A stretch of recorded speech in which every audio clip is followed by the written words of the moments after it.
For decades, John Denver was America's voice of innocence, a smiling, soft-spoken troubadour who sang about sunshine, mountains, and the open sky. With his wire-framed glasses and gentle tenor, he seemed like the last person you'd expect to fall. His music felt like home, like safety. Songs like Take Me Home, Country Roads, and Annie's Song became anthems, not just for states, but for generations. Behind that voice was a man who captured the hearts of millions, but also carried demons that very few ever saw. What most people didn't know was that the cracks in John Denver's story ran deep. Beneath the cheerful choruses were years of loneliness, heartbreak, addiction, and sudden bursts of rage that left his loved ones stunned. His fans saw the mountain retreats and the sold-out stadiums. They didn't see the police reports, the alcohol-fueled breakdowns, or the secrets buried in divorce papers. They didn't see a man unraveling. In 1997, when Denver's experimental plane crashed into the waters off Monterey Bay, the news shook the world. But what investigators found afterward was even more disturbing than the crash itself. He was never supposed to be flying that plane, not with a suspended medical certification, not without proper training, and certainly not with only a few gallons of fuel. His death wasn't just tragic, it was preventable, and worse, it was predictable. So how did we get here? How did a man who once stood before Congress defending artistic freedom end up ignoring FAA letters and flying an aircraft he barely understood? How did the voice of hope and harmony become a symbol of personal chaos? The truth is, John Denver's life was a slow-motion collapse, and only now, after all the court filings, government investigations, and painful confessions, do we finally see the full picture. The mystery of his death isn't about one bad decision. It's about hundreds of little ones. And once you connect the dots, the fall of this golden voice doesn't feel like an accident. It feels like a tragedy foretold. John Denver was born Henry John Deutschendorf Jr. on December 31, 1943, in Roswell, New Mexico, a town better known for UFO folklore than folk music. But while the city's skies were filled with conspiracy theories, John's were shaped by something far more grounded: discipline, tradition, and military order. His father, Captain Henry Dutch Deutschendorf Sr., wasn't just any pilot. He was a decorated U.S. Air Force officer who set multiple speed records in the B-58 Hustler bomber and was later inducted into the Air Force Hall of Fame. In many ways, Dutch cast a long and unshakable shadow, one that John would spend much of his life trying to escape and eventually understand. The nature of military life meant constant relocation. By the time John was a teenager, he had lived in Arizona, Alabama, Oklahoma, and Texas. He was always the new kid, always packing up just when friendships started to grow. That rootlessness created in him a quiet ache, a longing for belonging that would later define his most famous songs. It wasn't just the places he lived in that shaped him. It was the feeling of never quite being home. That all changed when he was 11. Living in Tucson, Arizona at the time, John received a gift from his grandmother that would alter the course of his life forever: a weathered 1910 Gibson guitar. It was old and beaten up, but it was his. In that guitar, he found something constant, something that wouldn't disappear with the next move. For a boy who felt like he never quite fit in, music became an anchor. Soon after, he joined the Tucson, Arizona Boys Chorus, learning harmony, discipline, and how to perform for an audience. For the first time, he wasn't just watching others from the sidelines. He was part of something. He began playing small folk gigs in high school, honing a voice that wasn't just technically good,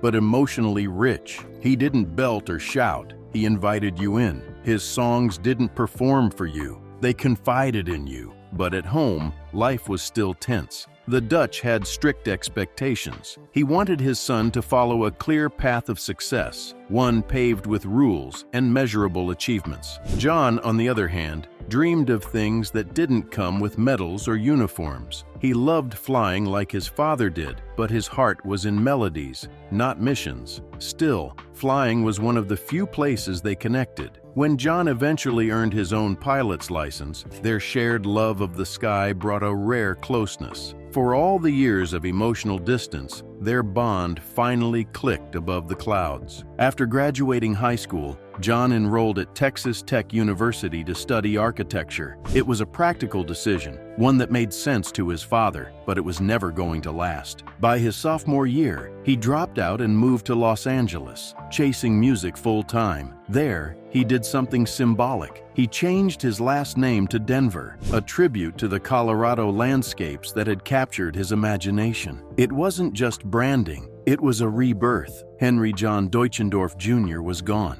John Denver had arrived. That one decision to follow his heart led him into a life that would touch millions, but it also laid the groundwork for a man who often fled reality when it didn't match his dreams. From military roots to mountain highs, Denver's early journey was both inspiring and deeply telling. The same sky he once looked up to with hope would later become the place where it all came crashing down. By the mid-1960s, John Denver had shed the name Deutschendorf and stepped into the world of music with wide eyes and a quiet determination. Los Angeles was brimming with talent, and though his voice wasn't the loudest in the room, it was the most sincere. His break came when he was selected, out of more than 200 hopefuls, to replace Chad Mitchell as the lead singer of the Chad Mitchell Trio. For 2 years, Denver toured, recorded albums, and cut his teeth on the live folk circuit. But it wasn't the stage that revealed his genius. It was the notebook he kept by his bed. That notebook would produce a song that changed everything, Leaving on a Jet Plane. Written during a bout of homesickness, it was originally titled, Babe, I Hate to Go. When Peter, Paul, and Mary recorded the track in 1967, it soared to #1, turning John Denver from an anonymous group singer into a sought-after songwriter. Even though his own name wasn't on the charts yet, his lyrics were in the airwaves, and that was enough to push him into the solo spotlight. By 1971, Denver released Poems, Prayers, and Promises, and with it, the iconic Take Me Home, Country Roads. The track nearly failed due to poor sound quality on early copies, but Denver's manager, Jerry Weintraub, wasn't about to let it fade. He hand-delivered the song to radio stations across the U.S., starting in Denver, Colorado. The effort paid off. Within months, the single climbed to #2 on the Billboard Hot 100 and became an anthem, first for states, then for a nation. America had found its gentle voice. From there, it was a meteoric rise. Rocky Mountain High, Sunshine on My Shoulders, Annie's Song, Thank God I'm a Country Boy, and I'm Sorry followed in rapid succession. Each song painted vivid portraits of love, nature, and simplicity. His lyrics weren't edgy or rebellious. They were warm, earnest, and filled with awe for the natural world. In an era of protest and upheaval, Denver offered something that felt pure. He was the golden boy who gave America comfort when it needed it most. But behind that golden image, something else was building: pressure. Denver wasn't just a singer. He was a brand, a symbol, a national treasure. RCA Records pushed him relentlessly, eager to squeeze every last hit out of him. He hosted TV specials, starred in Oh God alongside George Burns, and crisscrossed the globe to perform for fans in Europe, the Soviet Union, and eventually China. His schedule was punishing. His fame was constant, and slowly his private life began to crack under the weight. He kept smiling in front of the cameras, kept strumming the guitar, kept delivering lines like, "Sunshine on my shoulders makes me happy." But off stage, that same sunshine was fading. His marriage to Annie Martell, immortalized in the song Annie's Song, was deteriorating. He began drinking more. Friends noticed his temper. Still, nobody said a word. After all, how do you confront a man the world insists is perfect? The truth was, John Denver wasn't just under pressure to keep performing. He was under pressure to keep pretending, to be the man the public adored, while burying the man he was becoming. It was a silent war between who he was and who everyone needed him to be. And in time, it would explode in ways no one could imagine. John Denver once seemed like the last person you'd expect to lose control. His songs spoke of love, mountains, nature, and peace. He smiled easily, spoke gently, and lived in a log home in Aspen, Colorado. To the public, he was a walking postcard of Americana, but behind that smile was a man slowly coming apart, a man whose personal life bore no resemblance to the idyllic verses he sang. His first marriage to Annie Martell was built on love and music. Annie's song, written in just 10 minutes during a ski lift ride, became one of the greatest love ballads of all time. But the harmony didn't last. As Denver's fame grew, so did the distance between them. Annie was thrust into a spotlight she never wanted, raising 2 adopted children while her husband spent most of his time on the road. The cracks deepened with each hit single, each standing ovation, each absence. By the early 1980s, the marriage had collapsed entirely, and what followed shocked those closest to them. After Annie cut down some oak trees on their Aspen property, Denver responded by arriving with a chainsaw. But he didn't use it on the trees. He used it to destroy their shared furniture, sawing chairs, tables, and even slicing their bed in half. It wasn't just a tantrum. It was a violent performance, a message. This wasn't the John Denver the public knew. This was a man furious that his image of a perfect life had been dismantled. So he destroyed it piece by piece. The divorce papers painted an even darker picture. Allegations of physical aggression, emotional instability, and growing substance abuse emerged. Friends and staff members began to speak up. His temper, once brushed off as stress, now looked like something more dangerous. People who worked closely with him described outbursts, intimidation,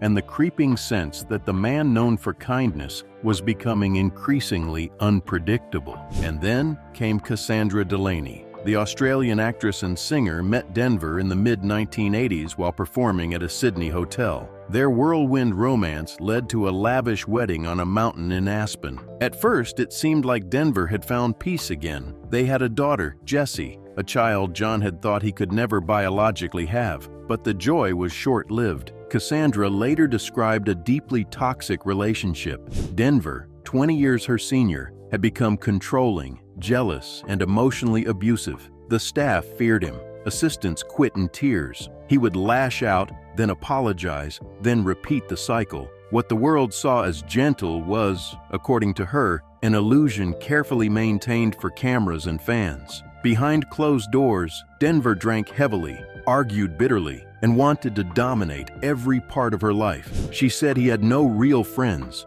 just people who were paid not to challenge him.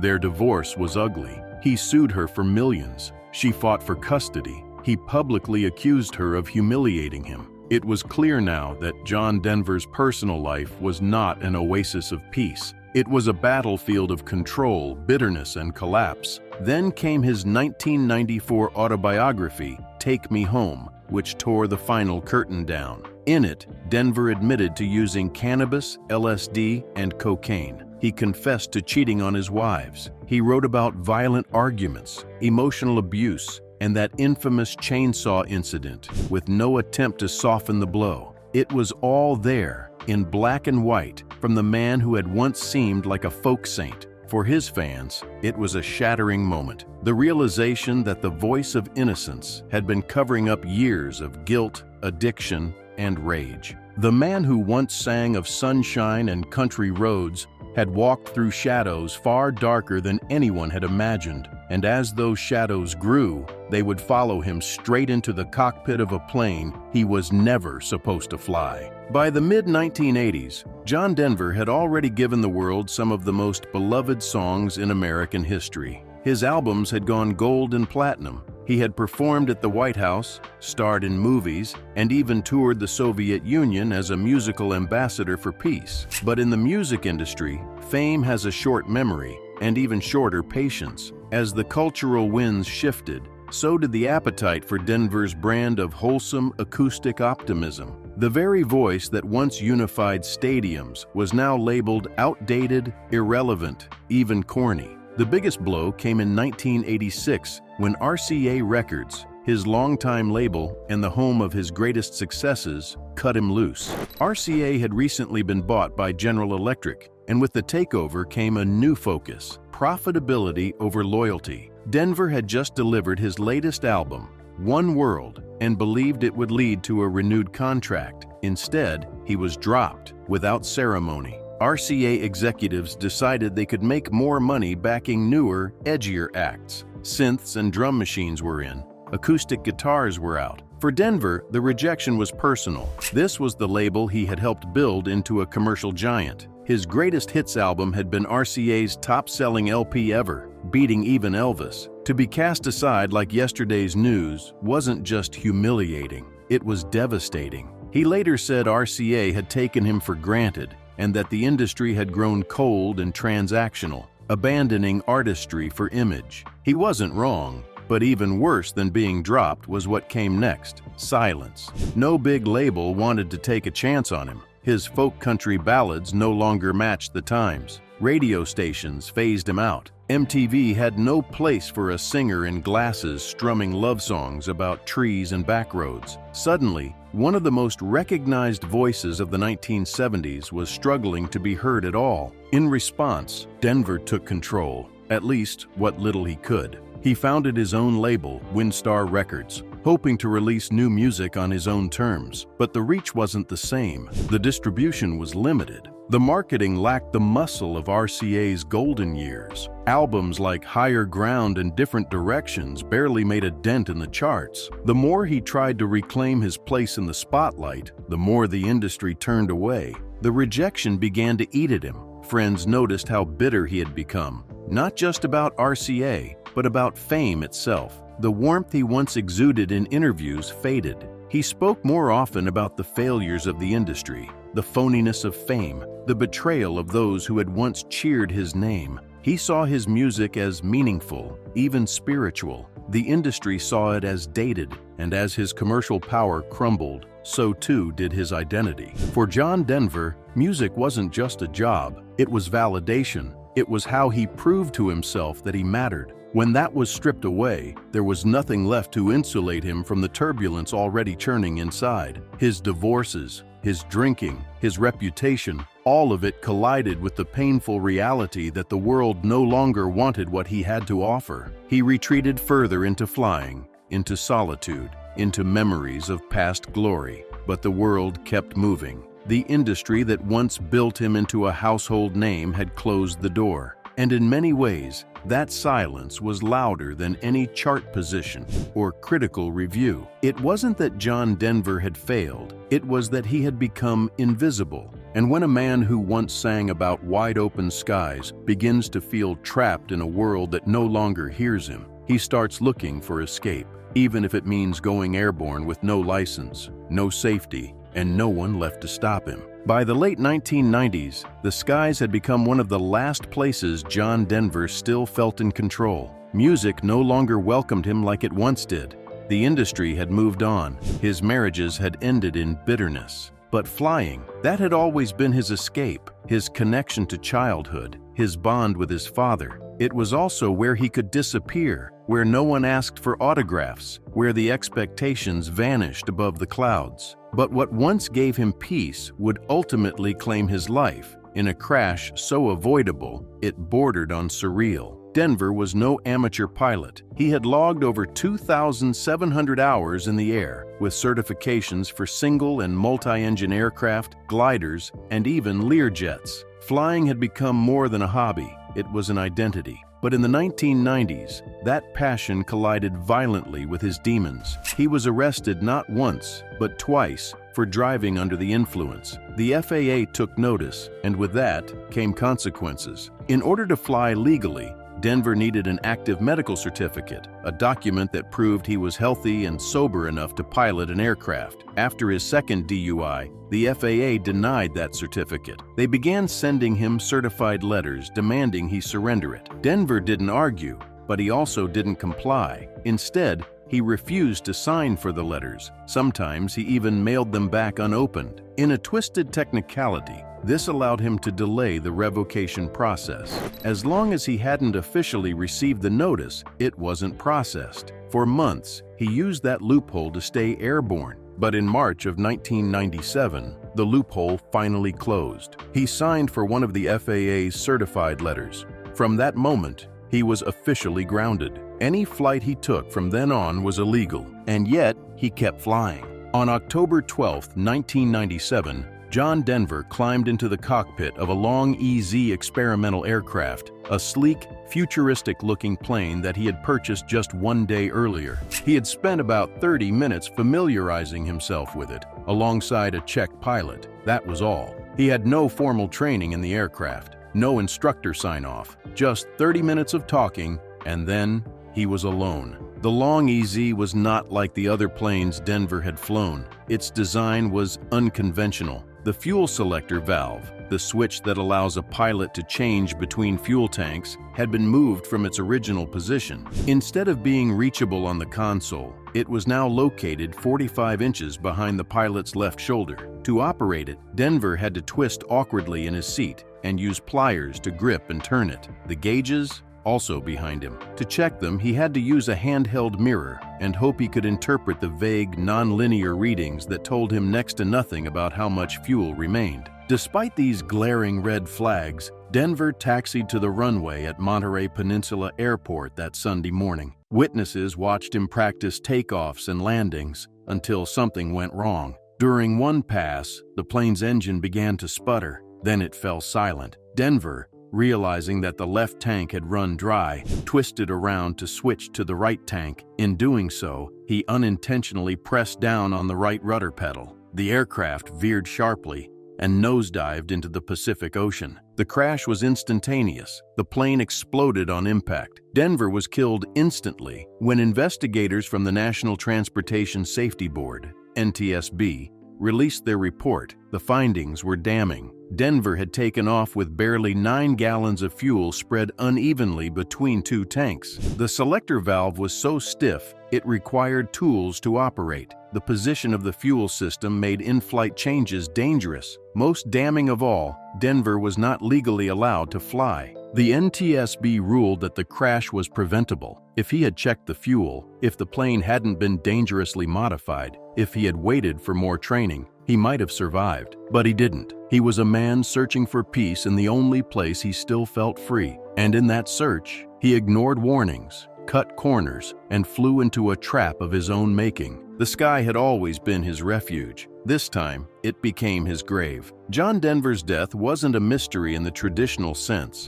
There was no conspiracy, no villain lurking in the shadows. The answers were always there, written in court documents, FAA letters, and the deeply personal confessions he shared before the end. What made it tragic wasn't just the crash, it was how preventable that crash had been. How many warnings were ignored? How many people looked the other way while a beloved star slowly unraveled in plain sight? For years, the world saw only the smiling man with the guitar, the singer who made us feel closer to nature, to each other, to some imagined sense of peace. But behind that voice was a life marked by silence, isolation, and escalating self-destruction. We saw the albums, the accolades, the anthems. We didn't see the letters he refused to open, the planes he shouldn't have flown, the people who tried to love him but couldn't reach him. His story is more than a cautionary tale about fame or addiction or unchecked ego. It's a reminder of how easy it is to miss the signs when someone wraps their pain in a smile. Denver gave the world light, even while walking deeper into his own darkness. And when he finally fell from the sky, it wasn't just the end of a life. It was the final note in a song we weren't ready to hear. We called him a star, but maybe what he needed most was someone to see the man beneath the glow,